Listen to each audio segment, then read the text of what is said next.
Bayangkan kamu bangun tidur, buka aplikasi trading, dan seluruh portofolio kripto kamu rungkat. Bitcoin anjlok 60%, altcoin hancur lebur, investor panik di mana-mana. Itulah yang disebut peristiwa Black Swan. Tapi apa sebenarnya Black Swan itu? Dan kenapa bisa bikin pasar kripto kolaps mendadak? Istilah Black Swan pertama kali dipopulerkan oleh Nassim Nicholas Taleb, seorang analis keuangan dan penulis buku The Black Swan. Black Swan Event berarti kejadian langka yang sangat sulit diprediksi, tapi punya dampak besar dan luas, seringkali mengguncang sistem ekonomi dan pasar keuangan dunia. Dalam konteks kripto, Black Swan bisa berarti kejadian tak terduga yang menyebabkan pasar anjlok drastis, bahkan menghancurkan proyek, bursa, atau kepercayaan investor hanya dalam hitungan hari. Mari kita lihat beberapa contoh nyata Black Swan Event di dunia kripto. Pertama, kejatuhan Terra Luna dan UST pada tahun 2022. Stablecoin UST yang seharusnya stabil di harga $1 justru kehilangan patokannya dan anjlok hingga nol. Dampaknya, lebih dari $60 miliar hilang dari pasar kripto. Banyak investor bangkrut dalam semalam. Kedua, kebangkrutan FTX pada akhir 2022.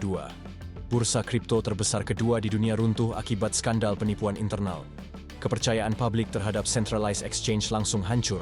Dan ketiga, crypto crash 2025. Kejatuhan besar-besaran akibat kombinasi tekanan ekonomi global, leverage berlebihan, dan aksi jual besar dari institusi juga dianggap sebagai peristiwa Black Swan. Semua peristiwa itu punya satu kesamaan, tidak ada yang benar-benar siap, dan dampaknya luar biasa besar.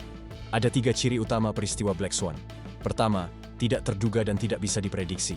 Tidak ada indikator yang bisa memperingatkan kapan akan terjadi. Kedua, dampaknya masif dan menjalar ke seluruh sistem. Ketika terjadi, efeknya memicu panic sell, likuidasi, dan kehancuran besar. Ketiga, baru bisa dipahami setelah semuanya terjadi. Setelah pasar hancur, barulah orang bilang, oh, ternyata itu penyebabnya. Pasar kripto sangat rentan terhadap peristiwa Black Swan. Kenapa? Karena pasar ini masih muda dan belum sepenuhnya teregulasi. Likuiditasnya kecil, jadi satu aksi jual besar bisa langsung mengguncang harga.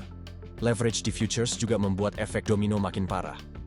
Dan yang paling berbahaya, faktor emosi investor retail seringkali memperburuk situasi.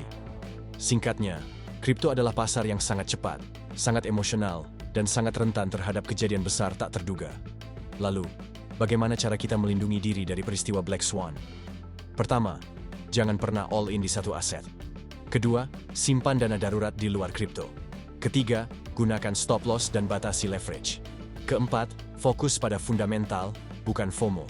Dan kelima, gunakan exchange terpercaya dan simpan aset di wallet pribadi. Kita tidak bisa memprediksi Black Swan, tapi kita bisa bersiap untuk menghadapinya. Black Swan bukan untuk ditakuti, tapi untuk diantisipasi. Jadi, itulah penjelasan tentang Black Swan di dunia kripto. Peristiwa langka, tak terduga, tapi bisa mengubah segalanya. Kalau kamu pernah mengalami momen Black Swan pribadi di dunia kripto, tulis di kolom komentar ya. Jangan lupa like, subscribe, dan nyalakan lonceng, biar nggak ketinggalan konten edukasi kripto berikutnya. Sampai jumpa di video selanjutnya.